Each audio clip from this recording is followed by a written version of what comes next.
Mkazi wa mtaa wa Kati, kata ya Muriet jijini Arusha, kijana anayefahamika kwa jina la James Samson Zephania mwenye umri wa miaka 25 amefariki dunia baada ya kudaiwa kuchomwa kisu sehemu ya mguuni na baba yake mdogo aitwaye Nico kufuatia ugomvi wa kifamilia uliotokana na madai ya kupotea kwa godoro. Kwa mujibu wa taarifa za awali, tukio hilo limetokea Januari 11, 2026 ambapo marehemu anadaiwa kumtuhumu baba yake mdogo kuiba godoro la mama yake lenye ukubwa wa 6x4 ambalo halikujulikana lilipo.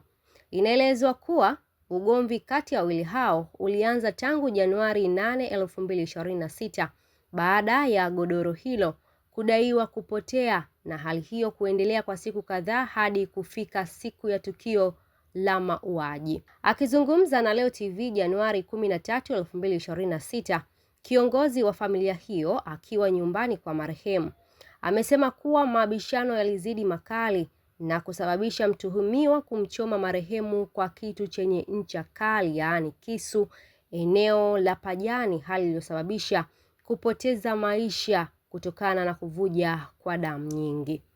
Baada ya tukio hilo, mtuhumiwa anadaiwa kukimbilia kusikojulikana, huku jeshi la polisi likiendelea na jitihada za kumtafuta ili aweze kufikishwa mbele ya vyombo vya sheria. Hii ni Leo TV na mimi ni Lilian Odo. Japhet Zephania Mshomba, mwenyekiti wa familia Zephania Mshomba. Naishi mtaa wa Kati, kata ya Muriet. Kilichotokea siku ya tarehe 11 ni ugomvi kati ya kijana wetu Nicholas Zephania Mshomba na James Samson Zephania, ambapo ulipelekea Nico kumdhuru mwenzake kwa kutumia kisu na hatimaye kumpelekea kifo. Baada ya kumwaga damu, alimchoma kisu eneo la paja. Nadhani atakuwa amemkata mshipa mkuu, na baada ya kumwaga damu nyingi bila msaada kwa wakati, ilimpelekea kufariki dunia usiku wa tarehe 11 saa 2 usiku.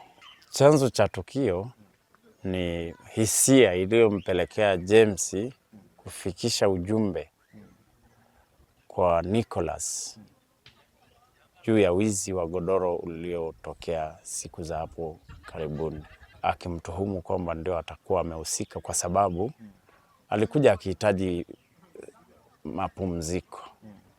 Na baada ya kuhitaji mapumziko,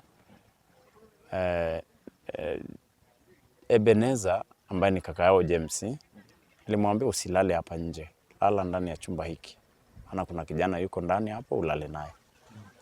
Na ilikuwa ni karibu na kukucha. Sasa Niko alipoingia kulala pale, walilala na yule kijana ambaye ni Abduli. Baadaye waliondoka. Mvutano wao ulianza pale tarehe 9, na ndani na James walikutana na Niko. James alimwataki mwenzake na kumshambulia, akamchapa makofi mbele ya halaiki. Sasa Niko kwa ajili ya kuadhibiwa vile akasema atalipiza kisasi. Ndipo ilipofika hatua ya James na Niko kuanza mvutano, na Niko sasa akatimiza azma yake baada ya yeye kutoa taarifa kwa mama mzazi wa James kwamba nitamdhuru kwa sababu ameniadhibu na kunichapa makofi hadharani. Na yale makofi yalisababishwa na nini? Na zile hisia za wizi ule wa godoro.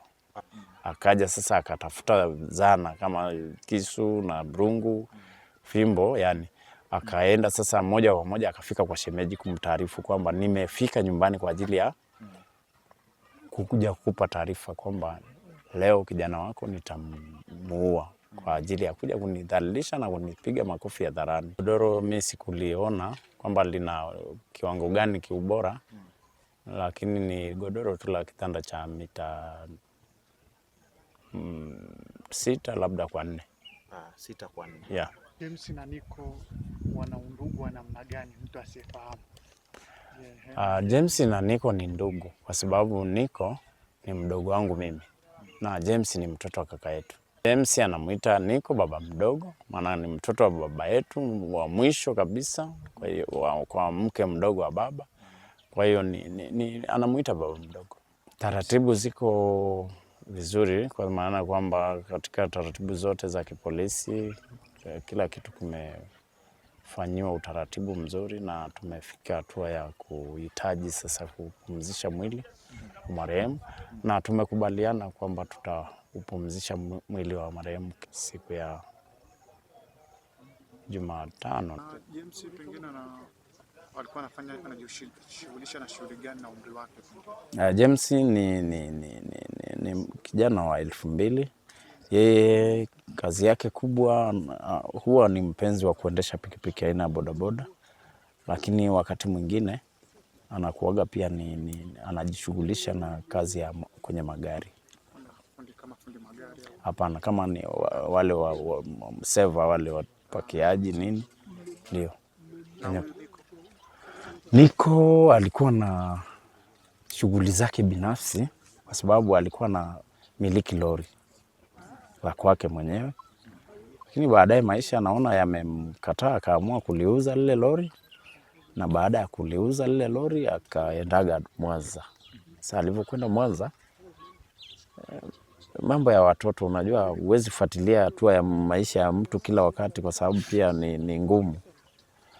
Basi akawa imefika mahali ya kule Mwanza nako kumemshinda, tukapata taarifa alikuwa Dodoma. Kwa hiyo kuwepo hapa nyumbani hana hata mwezi tuchaseme tangu aje nyumbani, hajakamilisha hata mwezi mmoja tangu arudi nyumbani. Jamii kiujumla tunatamani jifunze, ione kwamba pia umwagaji wa damu kwa kweli kwa namna moja au nyingine ni hatari, kwa sababu ni kurithisha vizazi vijavyo pia laana. Kwa hiyo jamii kama jamii inapaswa itambue kwamba hicho kitu ni kibaya, maana hata Mwenyezi Mungu kwa mara ya kwanza ama katika maandiko matakatifu kuna ndugu yetu ambaye alikuwa anaitwa Abili na Kaini.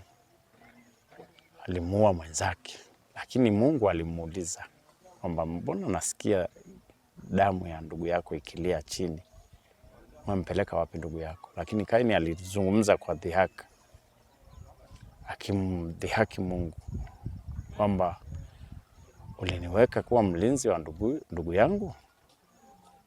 Hivyo ni si tu jamii kama jamii au sisi kama wanadamu tujaribu kuogopa kutoa uhai wa mtu. Kwa majina naitwa Elewa Msuya, natokea mtaa wa Bondeni. Kiukweli tumesikitishwa sana na jambo hili la ndugu yetu marehemu kutolewa maisha ya duniani hapa na mwenzetu. Kiukweli tumesikitishwa sana, lakini tunapenda kuzungumzia habari za vijana kutokuwa na mihemko ya kuchukua maamuzi, bali wawe wanatuliza hasira zao ili kufanya ile jambo lililo jema. Sababu hata kama ilikuwa ni ugomvi, ingefaa tu kukaa pamoja kukubaliana na ugomvi ukaisha bila kumwaga damu au kufanya jambo lolote ambalo ni hatari kwa jamii. Kwa hiyo tumesikitishwa sana. Mimi nawasihi tu vijana wenzangu na watu wote tuache masuala haya ya ugomvi na umwagaji damu na hatimaye kuondoa ile maisha